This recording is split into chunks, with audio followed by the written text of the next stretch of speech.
This conference will now be recorded. अद्य बुधवासरः अथवा सौम्यवासरः कार्तिकी एकादशी दिनांक 25 नोव्हेंबर 2020 चरक सूत्रस्थान अध्याय 27 आर्द्रक शुंठी पिप्पली वर्ग शंखं चक्रं जलौकान् दधतमृतघटं चारुदौर्भिश्चतुर्भिः सूक्ष्मस्वच्छातिहृद्यां शुकपरिविलसन् मौलिनं भोजनेत्रं कालाम्भोदोज्ज्वलाङ्गं कटितटविलसच्चारुपीताम्बराढ्यं वन्दे धन्वन्तरिं तं प्रौढदावाग्निलीलं ब्रह्मणो हि समारब्धा मात्रेयार्तेषु पूरिताम् अस्मदाचार्यपर्यन्तां वन्दे गुरुपरम्पराम् आयुर्वेदरतं वन्दे माधवाख्यं महागुरुम् आयुर्वेदामृतं सर्वं शिष्येभ्यो यः प्रदत्तवान् द्रष्टाज्ञानी दृष्टकर्मा कृतकर्मा तथैव च अध्यापको श्रेष्ठो महान् संशोधकस्तथा गुणैरेतैः समुदितैः यत्कार्यं प्रतनोति सः समृद्ध्यर्थं हि कार्यस्य वयं नु प्रयतामहे सरस्वत्यै नमो यस्याः प्रसादात् पुण्यकर्मभिः बुद्धिदर्पणसङ्क्रान्तं जगदध्यक्षमीक्षते आत्रेयं प्रथमं वन्दे आयुर्वेदजगद्गुरुम् आयुर्वेदामृतं सर्वं गृहीत्वा हि सुरेश्वरात् अग्निवेशादिकेभ्यो यत् प्रयच्छत्नुमि सत्तमः प्रथमं तन्त्रकर्तारम् अग्निवेशं नमाम्यहम्।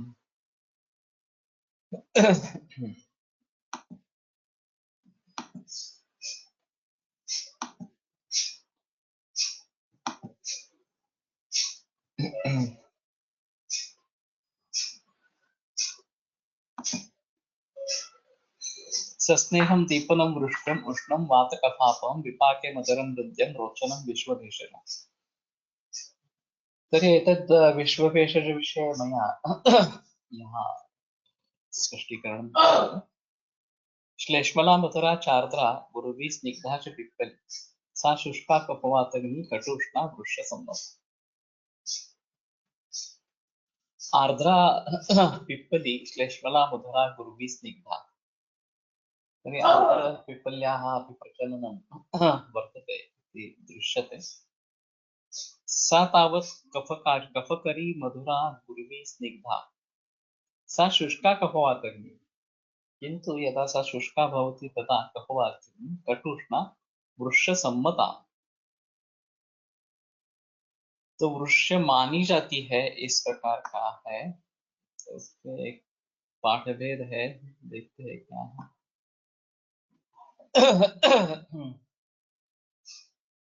आर्द्र पिप्पली गुणे श्लेष्मला इति सजातीय द्रव्यांतरवत् श्लेष्माणं न शमयति इति कृत्वैव श्लेष्मलत्वम् अस्या इति केचित् सा शुष्का कफवातग्नि इत्यनेन पित्ताविरोधित्वम् अस्या इति बोधयत एव सुश्रुते पित्तप्रसादिनी इत्युक्तम् इति शिवदाससेनः।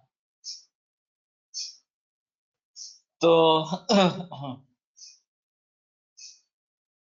पिप्पली कफश्लेष्मला इति यत् कथितं श्लेष्मला ये जो बताया गया है तो सजातीय द्रव्यांतरवत् श्लेष्माणं न शमयति इति कृत्वैव श्लेष्मलत्वम्, वो कफ का शमन नहीं करती है इसलिए उसको श्लेष्मल कहा गया है। लेकिन मैं नहीं मानता, मूल ग्रंथ अगर श्लेष्मला इस प्रकार का कहता है तो बेहतर ऑप्शन है कि हम उसको कफ कारक ही समझे। लेकिन वैसे आर्द्र पिप्पली का प्रचलन ज्यादा नहीं है इस प्रकार से। हम तो प्रयोग करते हैं वो शुष्क पिप्पली का ही प्रयोग करते हैं। और वृक्ष के बारे में जो मूल सूत्र है वो शायद उसके बारे में थोड़ा सोचना पड़ेगा। वृक्ष सम्मता क्यों लिखा इस प्रकार से? वैसे मधुर विपाक है।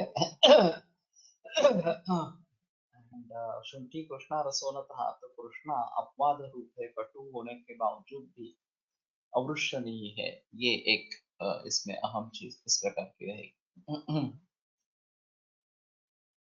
नात्यर्थम उष्णम मरीचम अवृक्षम लघु रोचनम छेदित्वात् शोषणत्वाच्च दीपनं कफवातः। ये जरा अजीब है। नात्यर्थम उष्णम। मरीच जो है वो ज्यादा उष्ण नहीं है। अवृष्य लोरो लघु रोचनम। अवृष्य लघु और रोचन इस प्रकार का।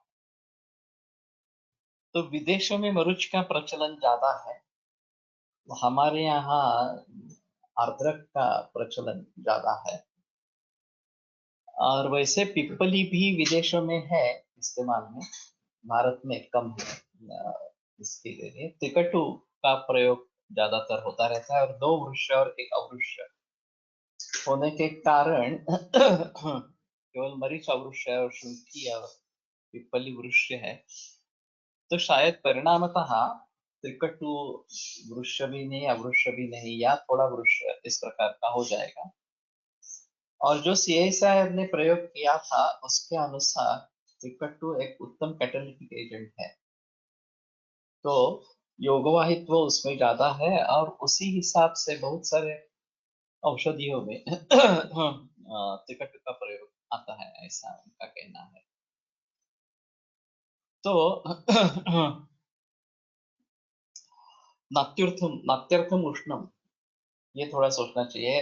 जो प्रयोग हुआ था मिर्ची और मरीच, इन दोनों में, तो उसमें पाया गया है कि मरीच ज्यादा उष्ण है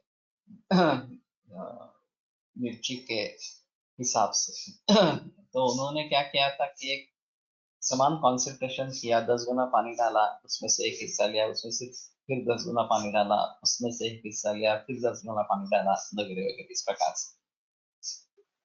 तो मालूम हुआ कि मरीच का कटु रस ज्यादा देर तक चलता रहता है, उतना मिर्ची का नहीं रहता। तो मिर्ची भी वैसे विदेश से ही आई है, पुर्तगाल से आई है, और मरीच देशीय इस प्रकार का है। तो उसके बारे में, हाँ,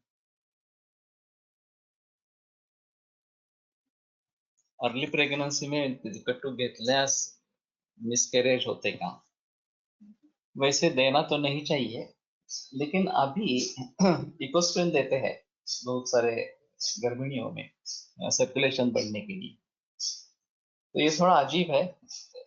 इकोस्प्रिन या एस्पिरिन रक्तपित्त को बढ़ावा देने वाला इस प्रकार का है, तो वास्तव में नहीं देना चाहिए। लेकिन शायद, मालूम नहीं, एलोपैथी वाले ने इस प्रकार का कुछ रिसर्च किया है क्या कि एबॉर्शंस में ये कारण इस प्रकार का होता है। तो हमारे जो गर्भपात रस वगैरह है वही देते रहना बेटर इस प्रकार का है। टिकट नहीं देना यही बेहतर इस प्रकार का है। छेदित्वात् शोषणत्वात्। एनाल्जेसिकला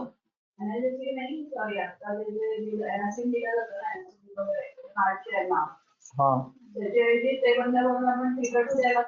टिकटू देखना चाहिए कि कहीं गर्भिणी अवस्था में जो काढ़े आए हैं उसमें कहीं टिकट है क्या, लेकिन नहीं है, इसमें तो नहीं है। तो कहीं दूसरी जगह जो भी औषधि योग गर्भिणी के हिसाब से आए हो, शायद काश्यप संहिता में थोड़ा ढूंढना पड़ेगा। तो ये थोड़ा सा देखना पड़ेगा। विपाक झाल्यावर मरीच चा उष्णगुण कमी होत असावा। इन अत्यार्थवम उष्णम।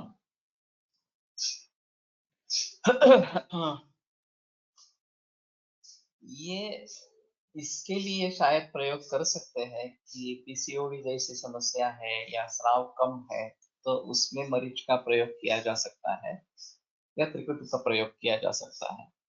गर्भवाद रस पूर्ण 9 महीने देता येते का, वैसे ही लिखा है, मास प्रथम आरभ्य 9 मासांत गर्भिण्य तत्र देयोगी। सो लिखा तो वैसा ही है कि 9 महीने तक देना है इस प्रकार से। और मैं देते रहता हूँ, मैं सूक्ष्म रूप में देता रहता हूँ, लेकिन देता रहता हूँ। तो ये एक्चुअली ठीक है। तो मरीच का इसलिए उपयोग हो सकता है कि आर्तव बढ़ाने के लिए उपयोग हो सकता है। और वैसे सिर्फ मरीच और ये षडूषण होता है। पंचकोल एक अलग चीज है, ज्यादातर पंचकोल का प्रयोग है चंद ही ठिकानों में ये षडूषण का प्रयोग है, तो उसको अलग रखा गया है, मरीच को अलग रखा है। पिपली पिपली बोला चवी चित्र का नागर ये पंचकोल बन गया। लघुमालिनी वसंत मध्ये मरीच आहे, फर्स्ट ट्रायमेस्टर मध्ये जनरली देतात। या गर्भपाल मध्ये त्रिकुटू आहे, मुझे याद नहीं था। अच्छा हुआ याद दिलाया, तो ठीक है, मैं मानता हूँ कि दे सकते हैं, क्योंकि लघुमालिनी वसंत, मधुमालिनी वसंत और स्वर्णमालिनी वसंत, इन तीनों में मरीच है, त्रिकटु नहीं है। लेकिन गर्भपाल में अगर त्रिकटु भी है तो ठीक है, हम दे सकते हैं, उसके बारे में कोई सोचने की फिर आवश्यकता नहीं।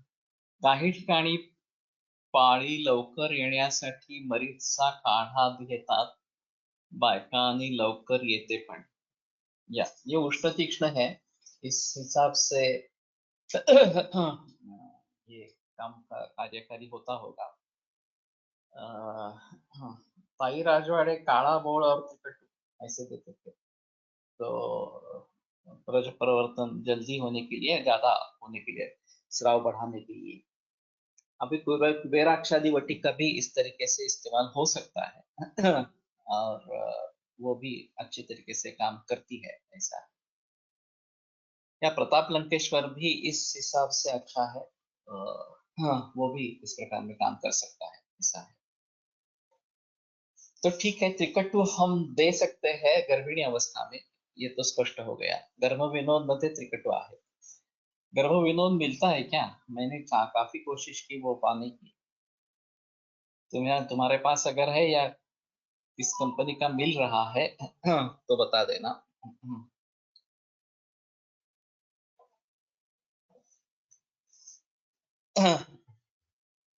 गर्भ विनोद मिलता है। तो मेरे ख्याल में ये ज्यादा अच्छा नाही वापरला। नहीं, लेकिन मिलता है क्या? वापरना नहीं ठीक है। लेकिन कहाँ पे मिलता है? मैं इस्तेमाल करना चाहता हूँ, एक बार 6x करवा देंगे तो कोई प्रॉब्लम नहीं है। ये तो फिर ये बनाना पड़ेगा, ऐसा थोड़ा सा है। छेदित्वाच शोषणत्वाच, छेदी और शोषण इस प्रकार के होने के कारण दीपनन कफवातजी, दीपन और कफवात दोनों को जीतने वाला इस प्रकार का है। तो बातचीत ये है, ये खासियत है। कफक तो ये जीतेगा, उसमें कोई प्रॉब्लम नहीं है, लेकिन वात को भी जीत लेता है, ये अच्छी बात इस प्रकार की है। और छेदित्व और शोषण ये दोनों होना, ये एक अहम चीज इस प्रकार की रहेगी। अभी विक्स वेपोरम वगैरह में नीलगिरी तेल का प्रयोग होता है, और वहां कफ का शोषण होता है और तात्कालिक रिलीफ मिलता है। लेकिन एक तो कारण बंद नहीं करते, और फिर कफ बढ़ता रहता है, और सिर्फ उसका शोषण होने के कारण वो बार बार तकलीफ होती रहती है। तो मरीज को इस प्रकार से करेंगे और कारणों को टालेंगे तो ये अच्छा रहेगा। छेदन गुण कुठे कुठे वापरता येईल।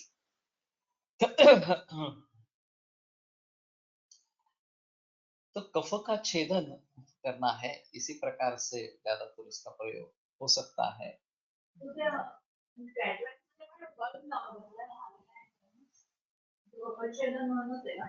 मरीज कैटरेक्ट में मरीज शहद के साथ अंजन करता है, ऐसा बोला है, लेकिन ये काफी तीक्ष्ण अंजन होगा। कफ का संबंध जहां हो वहां ही छेदन के लिए मरीच का प्रयोग किया जा सकता है, ऐसा थोड़ा सा समझना चाहिए। हाउ टू डिफरेंशिएट बिटवीन वात कफ एंड कफ वात? ये अच्छी शंका है। हाँ, तो स्कंद कोश जब हम बना रहे थे, तो जहाँ इस प्रकार का संबंध आता है, चाहे कारण के रूप में या कार्य के, कि कफवात कृत इस प्रकार का है या कफवात जित इस प्रकार का है,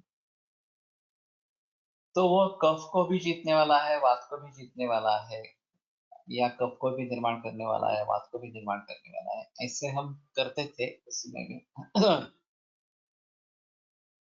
और केवल कफ को निर्माण करने वाला, केवल वात को निर्माण करने वाला, दोनों को निर्माण करने वाला, या केवल कफ कम करने वाला, केवल वात का कम करने वाला और दोनों को कम करने वाला, इनमें अंतर है। ये हमारे हिसाब में हमें कफ और वात इस प्रकार के संसर्ग में भी चाहिए, और कफ और वात के लिए अलग अलग भी चाहिए, ऐसा हमने उस समय में सोचा था। लेकिन अभी मैं मानता हूं कि जिसमें इस प्रकार का दो दोषों को निर्माण करना या दो दोषों का शमन करना, ये महत्वपूर्ण है, उनमें ये दोनों को साथ करने ही लेना है। फिर भी उसमें ऐसा होता है कि कफ वात वात कफ, ये भी अंतर है। कफ वात कहेंगे तो कफ को प्राधान्य से जीतता है और वात को गौण से जीतता है।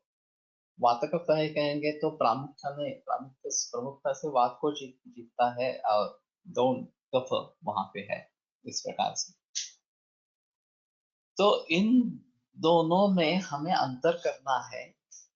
और अभी प्रातिपदिक कोश में ये अलग अलग ही एंट्री होगी, कफ और वात दोनों एक ही फील्ड में इस प्रकार के रहेंगे।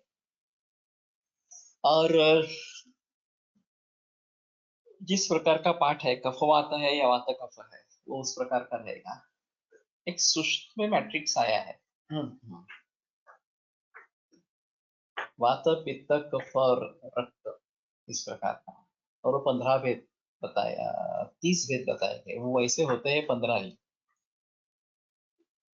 तो मैं सोचने लगा था कि ये 30 कैसे हो जाएंगे। तो इसमें मुख्य गौण भाव अगर बदल जाता है तो 15 से 30 बन जाता है।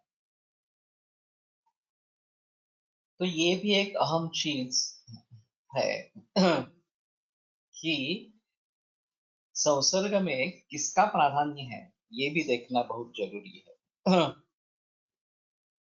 तो बेहतर ऑप्शन है कि हम ध्यान पूर्वक इसको देखें, कफवातजित है या वातकफजित है, इस प्रकार से। और कौन सा द्रव्य है, यहाँ मरीच के बारे में कोई संदेह नहीं है, तो प्रमुखता से कफ जीतने वाला है, और वैसे तो वात बढ़ाने वाला है। केवल उष्णवीर्य उसका इतना प्रभावी है कि शायद वो अपने उष्णवीर्य से वात को जीतने वाला इस प्रकार का रहेगा, नहीं तो कटुरस से वात बढ़ने वाला इस प्रकार का। लेकिन कटुरस और उष्णवीर्य दोनों कफ के खिलाफ इस प्रकार के हैं। तो जिनका कटुरस उष्णवीर्य कटु विपाक इस प्रकार का है, उनके केवल रस के निर्देश से उनके कार्य के बारे में बता सकते हैं।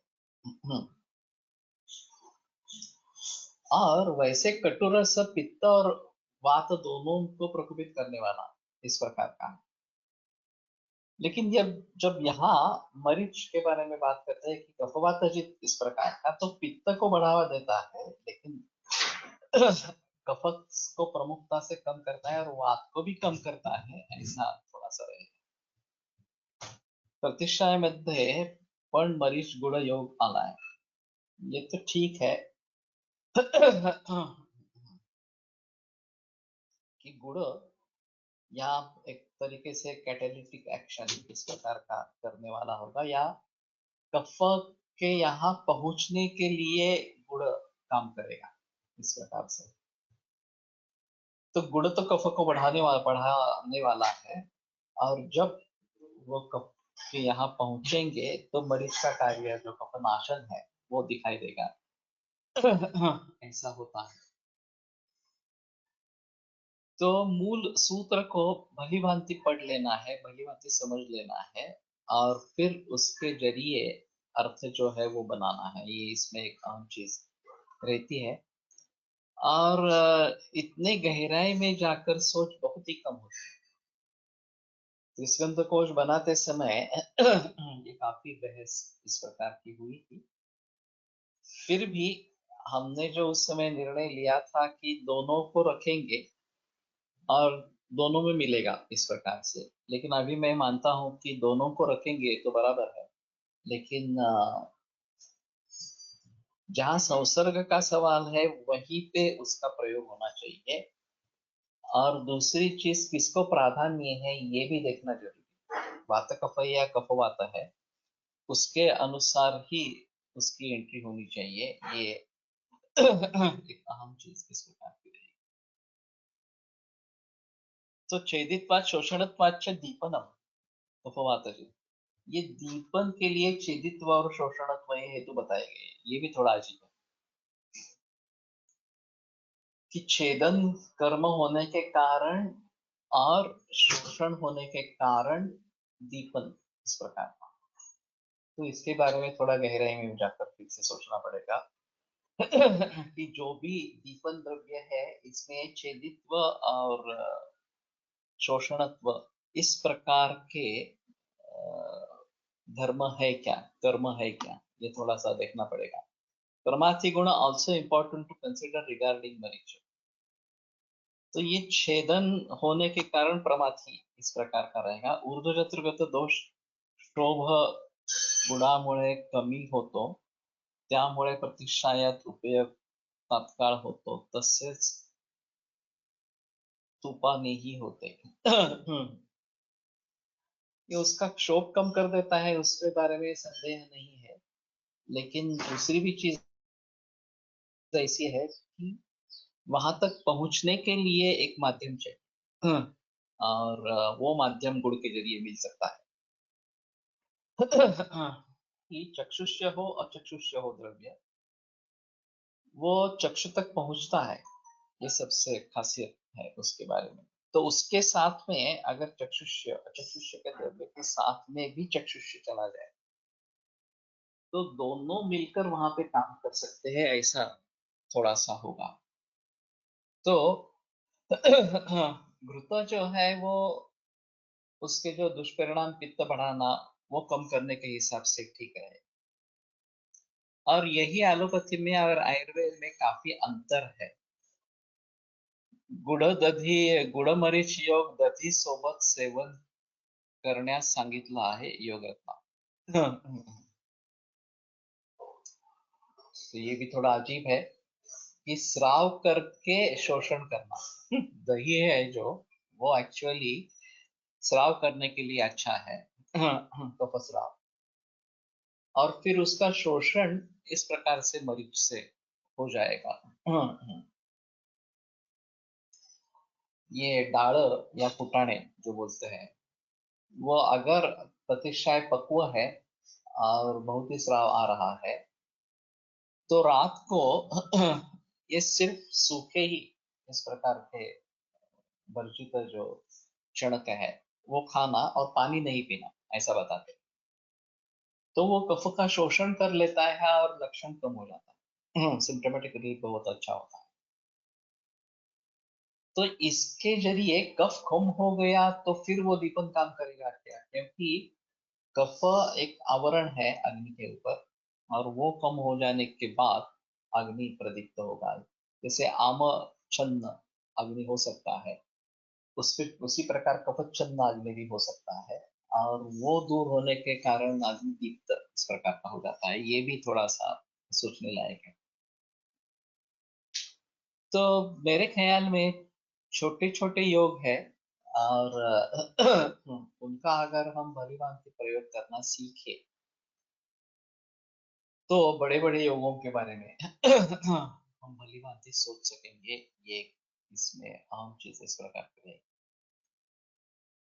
तो मेरा एक सुझाव है कि हेतु कोश एक अहम भूमिका है। कार्य कारण भाव आयुर्वेद का जो भी है वो हेतु कोश में पूरी तरीके से उतर गया है।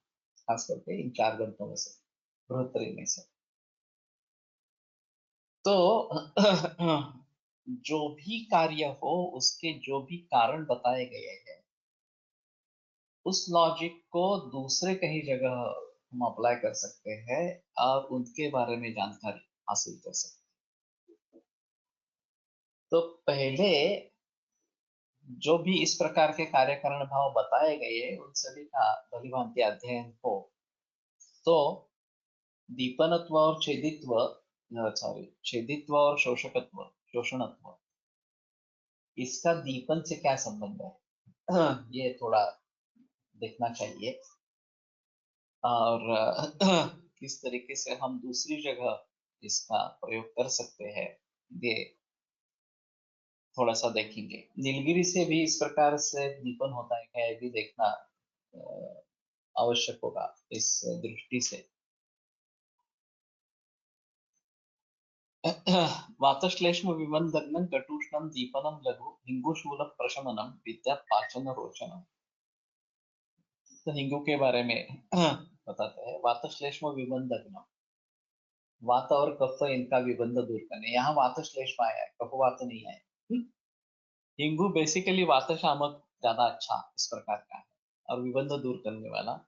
कटु उष्णम दीपनम लघु, कटु उष्ण दीपन और लघु। हाँ, मैं एक बात भूल गया, मरीच के बारे में जब मैं बता रहा था कि कटु कटु उष्ण, ये जो उसका है, तो विपाके शीतम वीर्येण यद् द्रव्यम मधुरम रसपाकयोः वगैरह, ये जो चरक में बताया है 26वें अध्याय में। तो इस प्रकार के द्रव्य या अम्ल अम्ल उष्ण, कटु कटु उष्ण, तो वहां पे रस के द्वारा हाँ, दोषों पर परिणाम हम बता सकते हैं। और हर रस के लिए किसी दोष को, एक दोष को या दो दोष को बढ़ाना या एक या दो दोष को कम करना, ये स्वाभाविक छेदन गुण आएगा। जो तुरंत राहत मिलती है इससे, तो ये छेदन गुण और कुछ हद तक शोषण गुण से मिलती है, विक्स पेपर वगैरह से। तो या नीलगिरी सूंघते हैं तो बंदना खुल जाता है, ऐसा है। तो ये छेदन गुण वाली है, ऐसा मुझे लगता है। तो जहां रस द्वारा एक या दो दोषों पर परिणाम होता है, चाहे बढ़ाने वाला हो चाहे कम करने वाला हो, इस प्रकार से वो संसर्ग के लिए ज्यादा महत्वपूर्ण है। जैसे कि कटु रस वात पित्त को बढ़ावा देता है और कफ को कम करता है, मधुर रस कफ को बढ़ाता देता है और वात पित्त को कम कर देता है। तो मधुर और कटु को परस्पर विरुद्ध हो गए। जिसमें कफ वृद्धि है और वात कफ क्षीण है मधुर रस के लिए, उनमें कटु रस दे देंगे तो वात पित्त बढ़ेंगे और कफ कम हो जाएगा।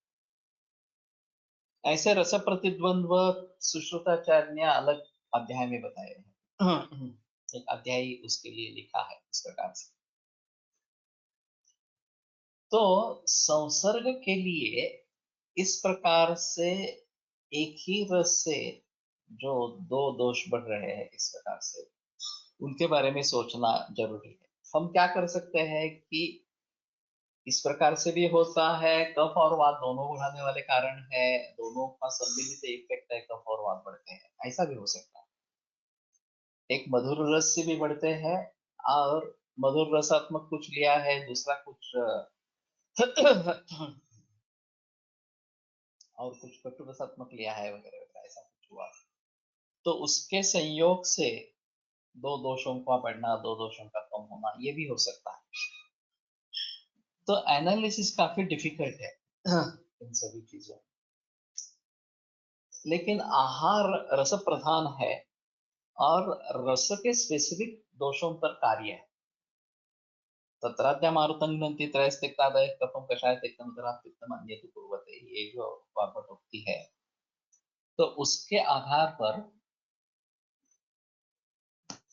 जिस रस का ज्यादा सेवन इस प्रकार का हो, उसके बारे में वो किन दो दोषों को बढ़ावा देता है ये ज्यादा सोच सकते हैं. गुणपरीक्ष सैंधव असा लेप नासावर करता येईल का, जे लोक रात्री घोरतात त्यांच्यासाठी.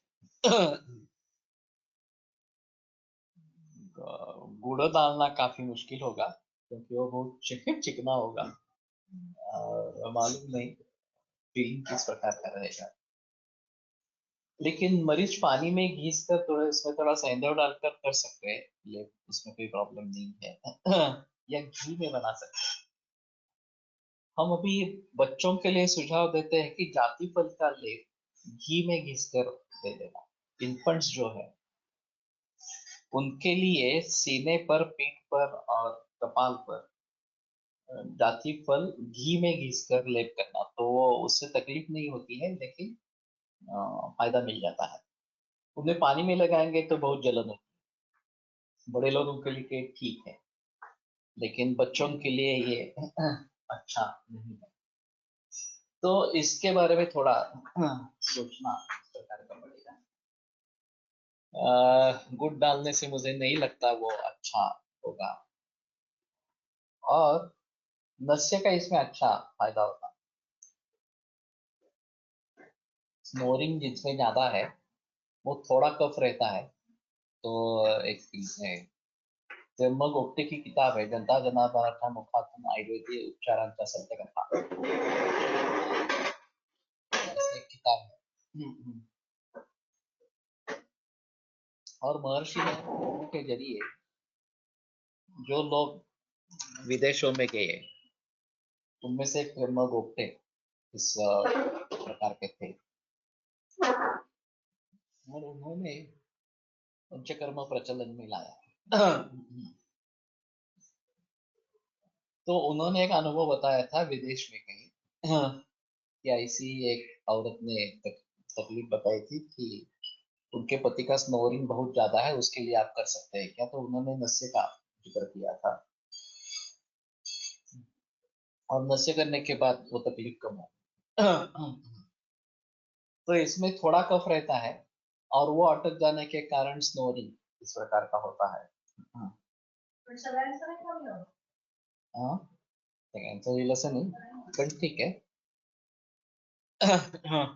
मिरे हळदीचा काढा गुळ घालून झोपताना पिल्यास बोर्निओ शिंका लगेच कमी होते. ओके.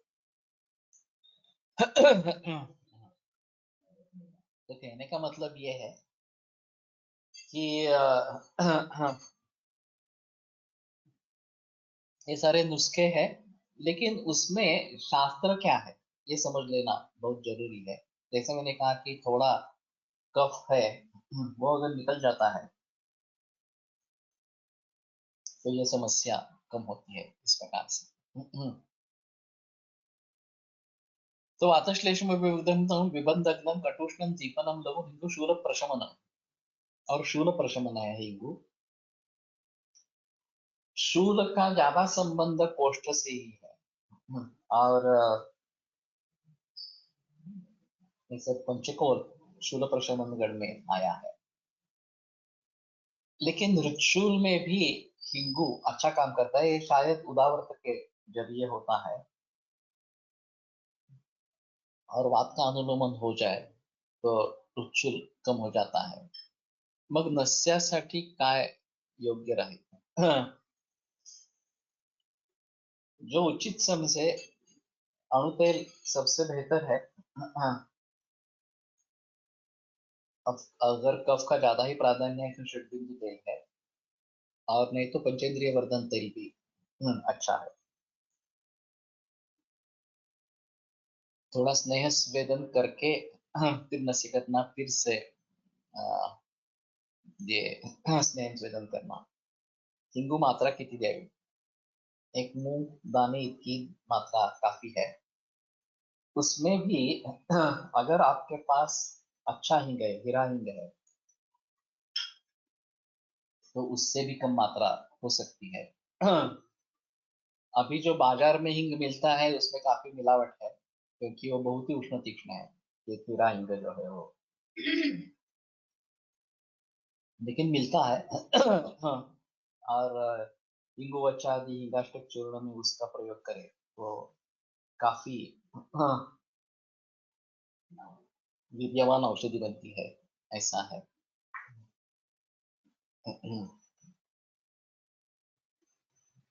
ग्रंथों में आया है मिरी काढून तिचा लेप वेदनच्या अमावास्येत केला तर उपयुक्त होते। ये वेदन जो कार्य है उसका तो है। और नस्य की विधि में वो मर्शा नस्य की विधि में है, लेकिन प्रतिमर्शा में भी उसका भली भांति प्रयोग करें तो कफ निकलने में काफी आसानी होती है और थोड़ा ही स्नेह लगता है, ज्यादा स्नेह नहीं लगता। और कपड़ा गर्म करके स्वेद करें, ये अच्छा है। तो हिंगू पाचन और रोचन रांजणवाडीवर मिरी उगाड़ून लावतात। या वैसे खारी की बीज वो भी लगाते हैं और उससे भी फायदा होता है। वो इस तरीके से जलन नहीं करने वाली। लेकिन ये छोटा व्रणशोथ इस प्रकार का रहता है। पाचन रोचन, तो हिंगू पाचन और रोचन इस प्रकार का है। रोचनम दीपनम वृक्षम चक्षुषम अविदाहि च त्रिदोषघ्नम समधुरम लैंधव सैंधवम लवणोत्तम। तो बाकी सब लवण अचक्षुष्य है, लेकिन सैंधव अपवाद है, वो चक्षुष्य है। सो रोचन दीपन वृक्ष त्रिदोषघ्न मधुर समधुरम लवणम सैंधवम लवणोत्तम, वो लवणोत्तम इस प्रकार का है। तो बहुत सारे वैद्यों के घर में सैंधव का ही प्रयोग होता रहता है नियमित रूप से। समुद्र लवण इस्तेमाल में नहीं लाते हैं, हम भी नहीं करते हैं। हम भी सैंधव का ही प्रयोग करते हैं घर पे। लेकिन एक हर्डीकर जी का यह कहना था कि ये आम लोगों के लिए नहीं है। इस प्रकार से आम लोगों के लिए जो समुद्र लवण है वही अच्छा है, लेकिन किसी स्पेसिफिक अवस्था के लिए सैंधव का प्रयोग करना ज्यादा उचित इस प्रकार का।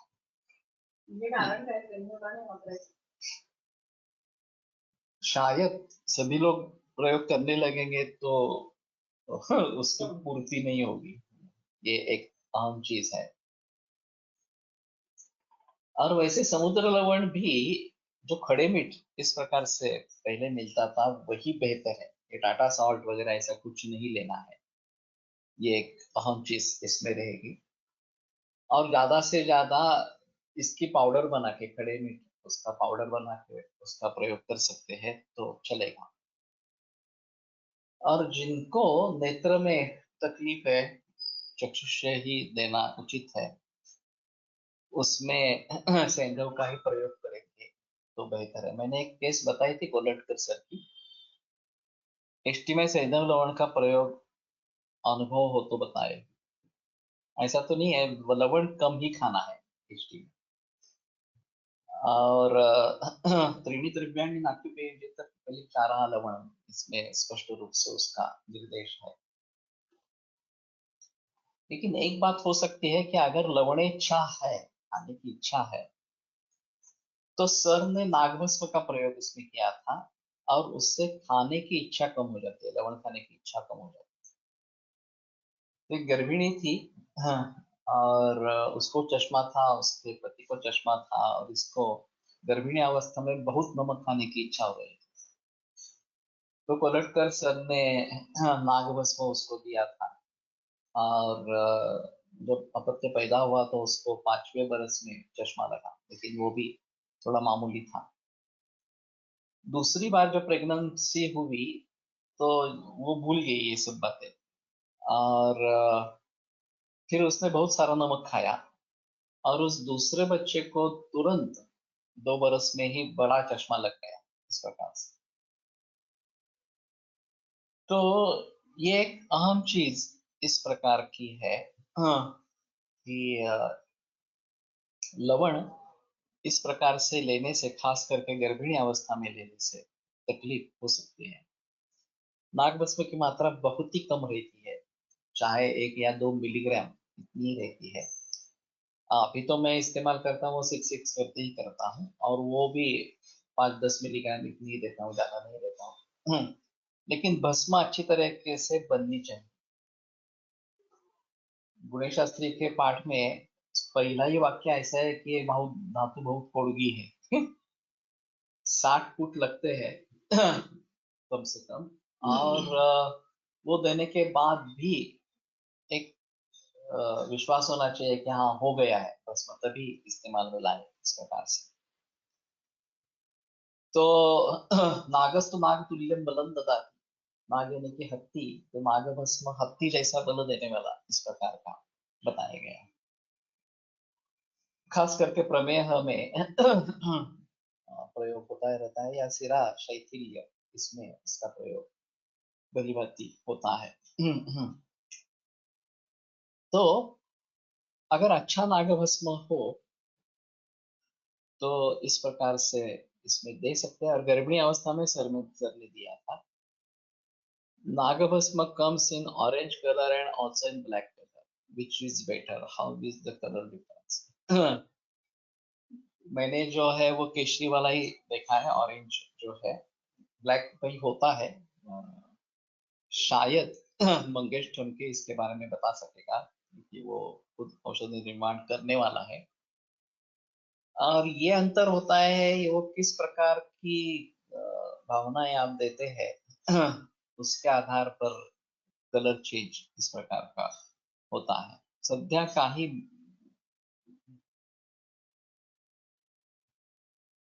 बालक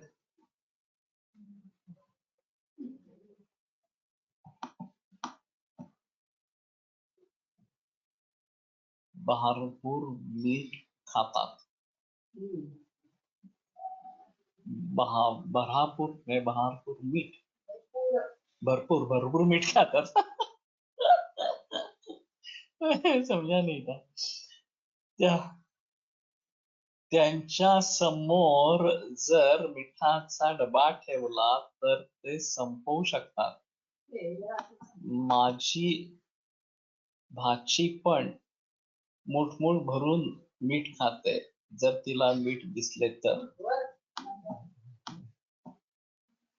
चष्म्याचा नंबर वाढत असेल तर काय करावे, याचे कारण काय असेल? कुर्वते ही रुचुन दोषा विपरीत समानयोः वृद्धा क्षीणाशु लक्षयन्त बदास्ते। अगर इस प्रकार की स्थिति है कि लवण इच्छा बहुत ही प्रबल है, तो वो शरीर में उसकी आपूर्ति नहीं है, कमी है उसकी, इसलिए ये इच्छा होती रहती है। तो आपूर्ति हो जाए तो इच्छा कम हो जाती है। तो इसलिए नाक का अगर प्रयोग करते हैं या सैंधव लवण का प्रयोग करते हैं तो तलवटकर जी का कहना था कि उच्च श्रेणी का लवण रस है नाग, नाग जो है। चश्मा नंबर बढ़ता रहना ये काफी कॉमन दिक्कत है अभी। और प्रोग्रेसिव मायोपिया, हमारे हिसाब में उसकी पूरी जानकारी लेकर रेगुलर ट्रीटमेंट करने, या हमारे हिसाब में तिमिर नाम की बीमारी है, और फिर उस तिमिर की चिकित्सा करनी चाहिए। और वास्तव में ऐसा है कि हम इंद्रियों की जो भी प्रोटेक्शन वगैरह करना है उनके बारे में वो नहीं कर रहे हैं। विशेषतः प्युबर्टी मध्ये अधिक वाढतो असे दिसून येते। नागभस्म, काय नागभस्म?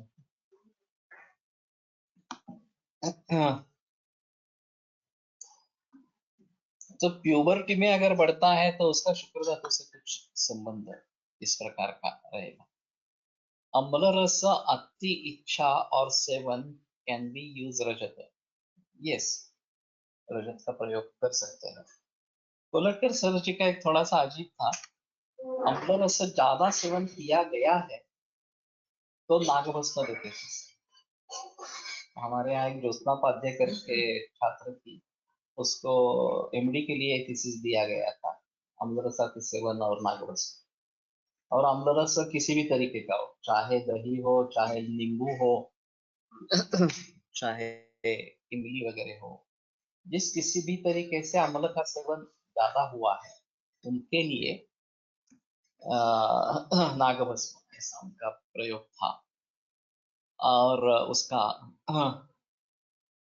अच्छा फायदा हुआ था। अस्थिमज्जा पाचक उपयुक्त ठरेल था। लॉजिक मेरे ध्यान में नहीं आ रहा, अस्थिमज्जा पाचक का क्या लॉजिक है। ये अम्ल रस का अति सेवन है, अति इच्छा है, तो इसमें अम्ल रस की आपूर्ति अच्छी तरीके से हो, ये थोड़ा सोचना चाहिए। आमलक का प्रयोग अगर हम इसमें कर सकते हैं तो वो रसायन है चष्म्यासाठी। एक पटलगत दोष बताए गए हैं, और पटलगत दोष ये रस रक्त से लेकर मांस मेद इस प्रकार के भी पटल है, केवल मज्जा का संबंध नहीं है। मज्जा का संबंध ज्यादा से दृष्टि से इस प्रकार का होता है, वो बहुत अभ्यंतर है। तो वास्तव में रक्त मांस मेद इनके बारे में सोचना ज्यादा जरूरी इस प्रकार का है। और उन्होंने जो लक्षण दिए हैं जालकानी के पश्यति वगैरह वगैरह इस प्रकार के तिमिर के लक्षण जो दिए हैं पटलगत दोषों के अनुसार, उनको ध्यान में रखकर उस धातु के बारे में सोचना है। Small kids at the age of 6-7 years hair become white. What can we think? ये अभी स्ट्रेस बढ़ रहा है सभी के घर पे, यही कारण है। और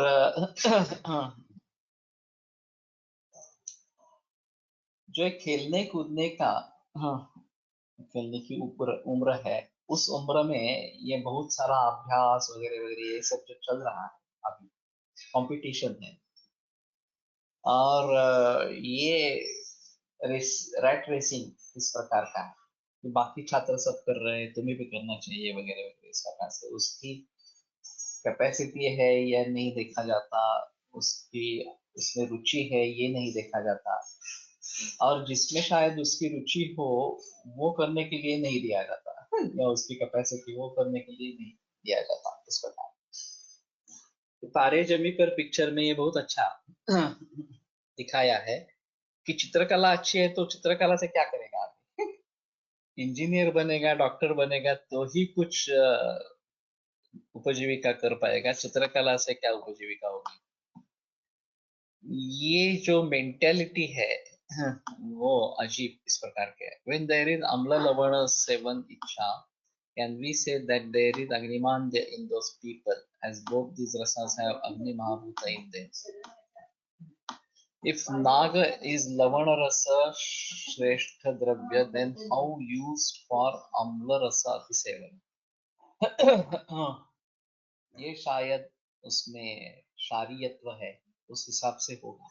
ये कोलटकर जी का थॉट था, लेकिन मुझे पक्का याद नहीं है उनके दिमाग में ये नागभस्म अम्ल रसा के सेवन के लिए क्यों इस प्रकार का बताया। लवकर फळणारे हायब्रिड अन्न वाढल्याने केस पांढरे लवकर होत असावे, ये भी है। और क्षार जो है ना, अभी ये जो चाइनीज खाना है, अजिनोमोटो और ये सब बाकी उसमें जो जा रहे हैं, ये एक अहम चीज है। ये जंक फूड फास्ट फूड है, वो भी एक अहम चीज है। अभी बर्थडे पार्टीज मैगडी पार्टीज होती है, और वो तो खाना बिल्कुल गलत इस प्रकार का है। करके रुजुता दिवेकर की मुलाकात लोकसत्ता में छपी गई है। उनके विचार काफी अच्छे हैं, आयुर्वेद से मिलते जुलते इस प्रकार के। तो एक अहम चीज इस प्रकार की रहेगी। उन्होंने भी जिक्र किया है कि पारंपरिक ही खाना खाओ, हमें उसको किस तरीके से बढ़ावा मिले उसके बारे में सोचना है। तो मेरा तो मंतव्य है कि मैकडोनाल्ड अगर पूरी विश्व भर में बिक सकता है तो हमारे पदार्थ क्यों नहीं बिक सकेंगे, जो अच्छे हो सेहत के लिए इस प्रकार से। वो इस प्रकार से सोचना है, एक इंडस्ट्रियल इस प्रकार की दृष्टि होना जरूरी है, ताकि ये अगर हम कर सके। केएफसी और मैकडोनाल्ड पूरे विश्व भर में फैले हैं, ऐसी एक भी कंट्री एक भी सिटी नहीं है जहाँ ये नहीं है। फ्रेंचाइजी है इस प्रकार। और एक अजीब किस्सा सुना था इसके बारे में। मैकडोनाल्ड का जो मालिक है, उन्होंने एक लेक्चर दिया था मैनेजमेंट स्टूडेंट्स के सामने। तो उन्होंने पूछा कि इन व्हाट बिजनेस एम आई। तो सभी ने हंसकर जवाब दिया, इसको सभी को मालूम है, आप तो मैकडोनाल्ड चलाते रहते हैं, तो वही बिजनेस है। तो फिर उसने कहा कि नहीं, ये नहीं, मेरा बिजनेस नहीं है, मैं लैंड बिजनेस में हूँ।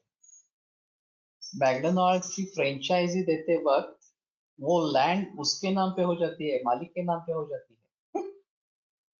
ये उसकी प्री कंडीशन है। तो he is a land owner all over the world.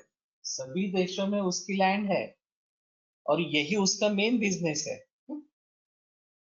तो ये समझ में ही नहीं आएगा कि इस प्रकार का लैंडलॉर्ड होना मैकडोनाल्ड को शुरू में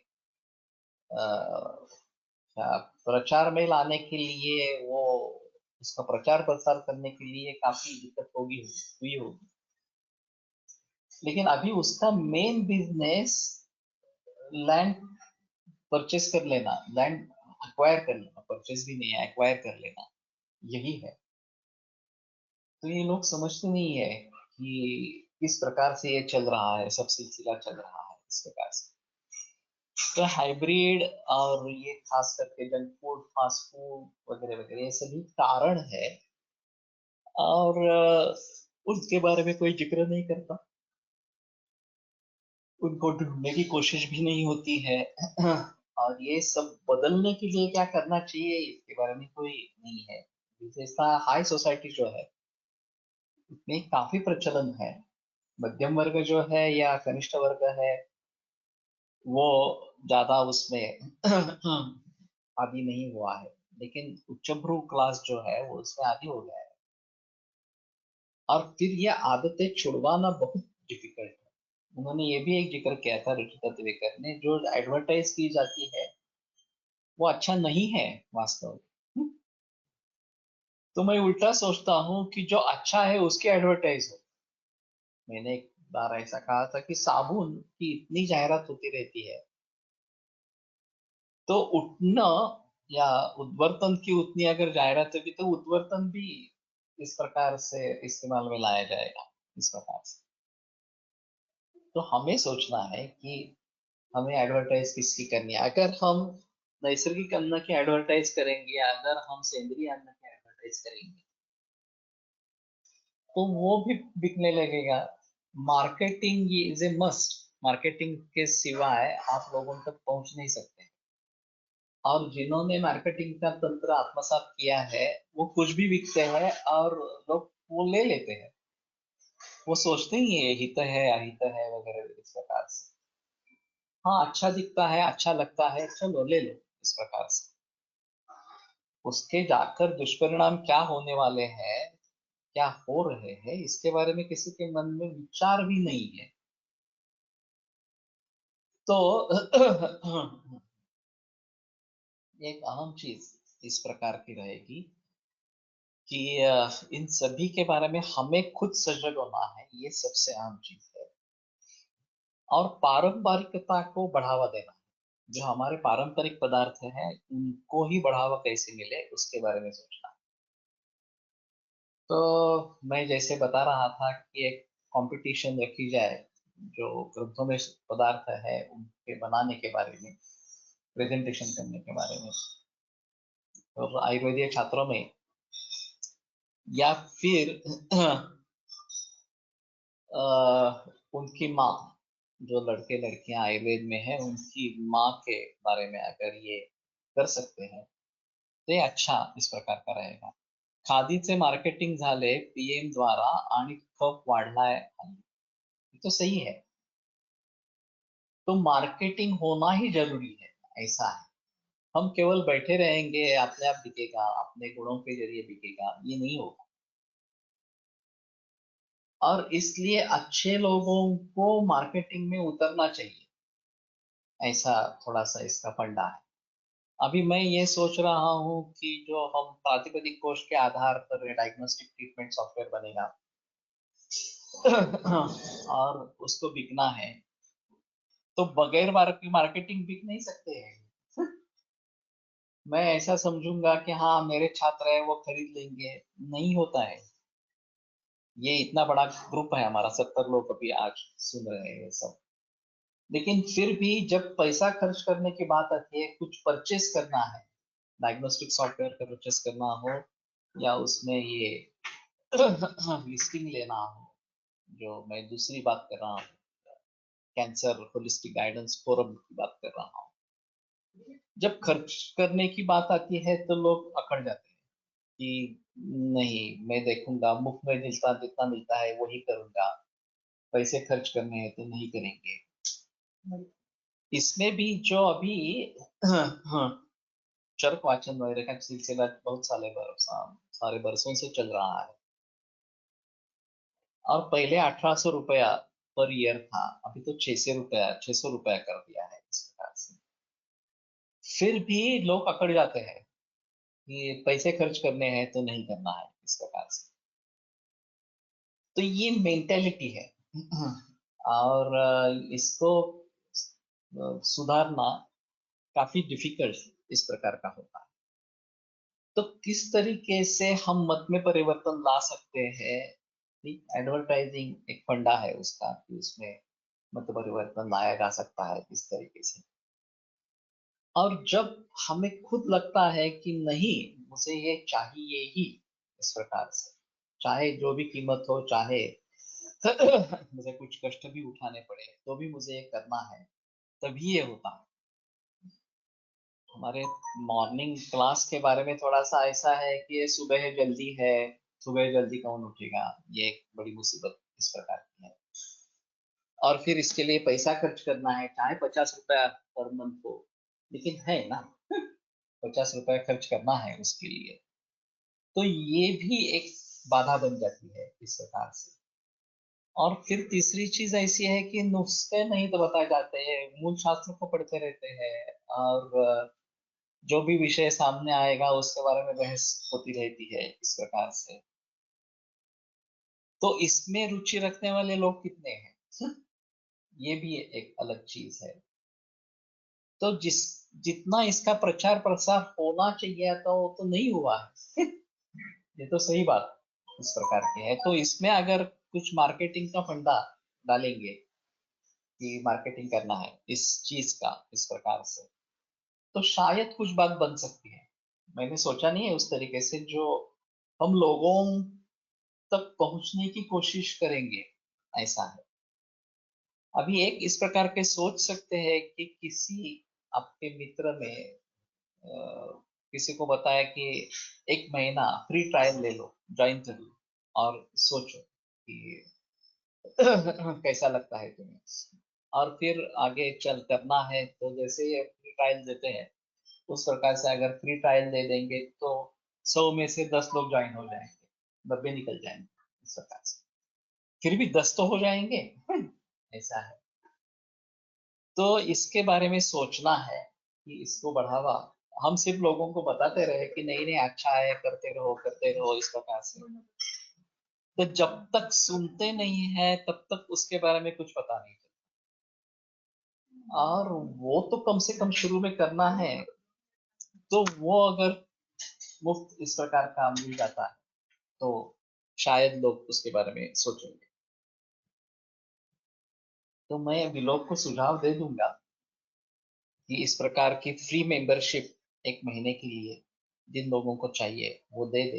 एक लिस्ट बनाए, आप लिस्ट उसको भेज दे कि ये आपके लिए 1 महीने का सब्सक्रिप्शन रहेगा, फ्री ऑफ चार्ज रहेगा आपके लिए।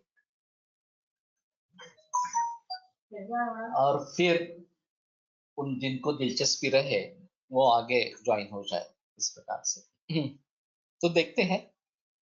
मैं समझता हूँ कि ये तो बढ़िया है, उसमें कोई संदेह नहीं है। और किसी और का फायदा होता हो न होता हो, मुझे तो फायदा होता है, उसमें कोई संदेह नहीं। तो जब तक पॉसिबल है मैं करता रहूंगा, उसमें कोई संदेह की बात नहीं है। और मैं अपने फायदे के लिए कर रहा हूँ तो कोई मतलब नहीं है कि इसलिए लोग आए ना आए वगैरह वगैरह के बारे में कोई सोचने की चिंता नहीं है इस प्रकार से। लेकिन जो इस प्रकार के व्यक्ति होंगे जो इसमें दिलचस्पी रखेंगे उन तक हम नहीं पहुंच पाते। तो ये थोड़ा सा अभी भी लॉकडाउन के समय में 200-250 तक थी ये संख्या। फिर लॉकडाउन के बाद 100-110 तक थी। अभी 70, 60 से 70 के दरमियान है। तो ये ड्रॉप आउट क्यों होते रहते हैं, ये भी एक सोचना जरूरी है कि किस कारण से लोग इससे दूर निकल जाते हैं। हाँ, और उनकी आपूर्ति के लिए हम क्या करेंगे इसके बारे में, तो थोड़ा इसके बारे में सोचो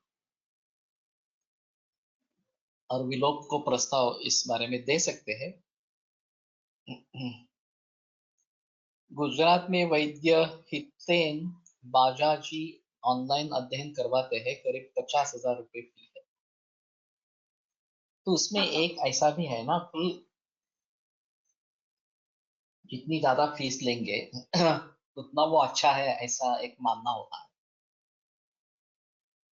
सचमुच ऐसा होगा ही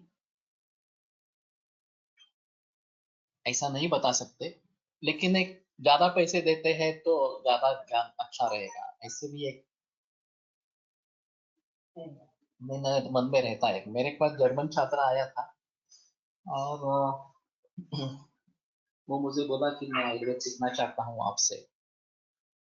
तो मैंने कहा ठीक है, लेकिन मैं बहुत ही एंगेज हूँ, तो हफ्ते में 1 या 2 बार ज्यादा से ज्यादा पढ़ा पढ़ा सकते हैं। तो बोला ठीक है, फीस कितनी लोगी? तो मैंने कहा फीस लेने का क्या सवाल है, ये तो ऋषि मुनियों का ज्ञान है, सिर्फ तुम्हारे पास पहुंचाना है, मुझे फीस की कोई आवश्यकता नहीं है।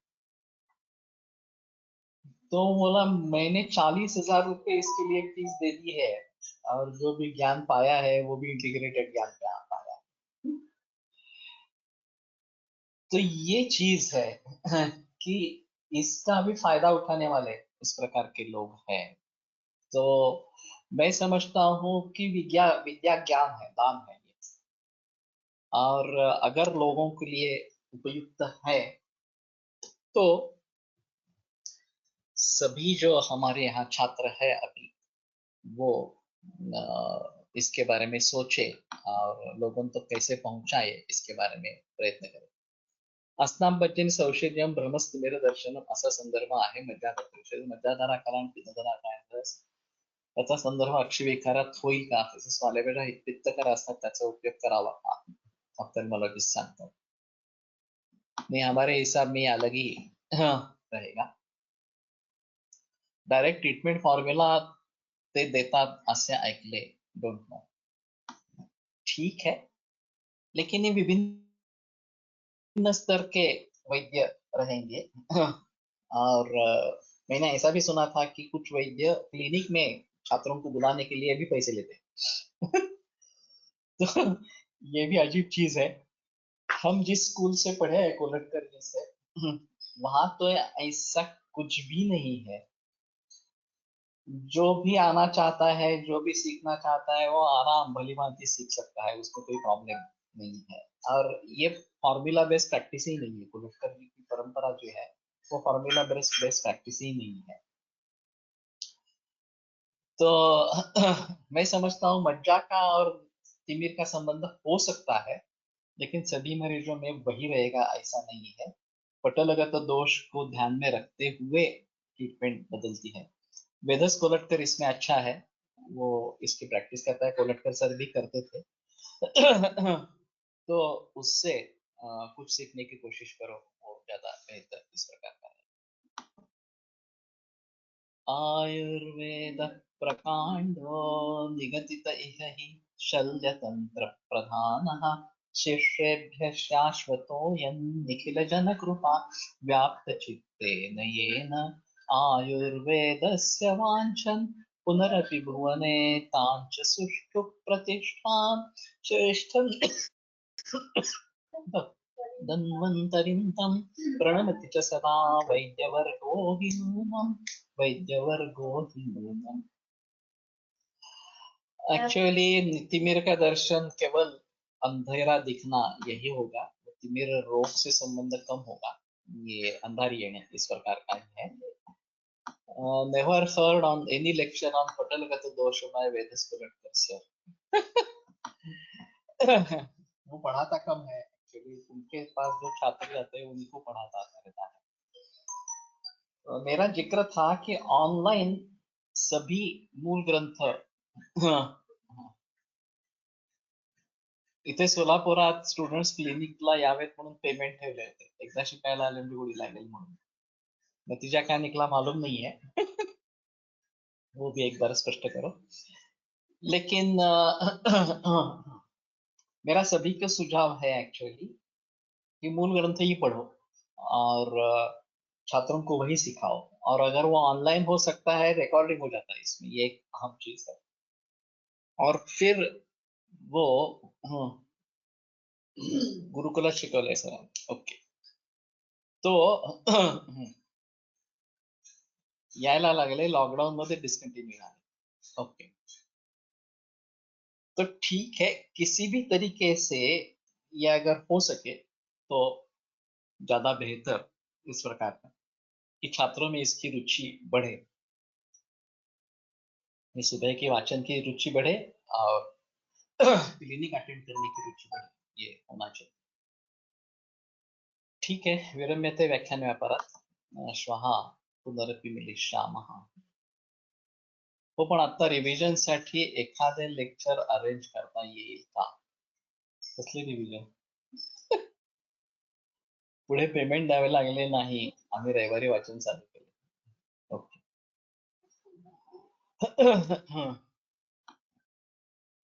ठीक है, पटलगत दोष। हम जब अभी चरक में ज्यादा बहस नहीं है इसके बारे में, निमि कश्यप काश्यप वगैरह, निमि या सुश्रुत में ये ज्यादा रहेगा। उस हिसाब से अगर देखेंगे तो शायद उसके बारे में सोचेंगे। वाग्भट में भी काफी है, तो वो देखेंगे तो ज्यादा अच्छा इस प्रकार का रहेगा।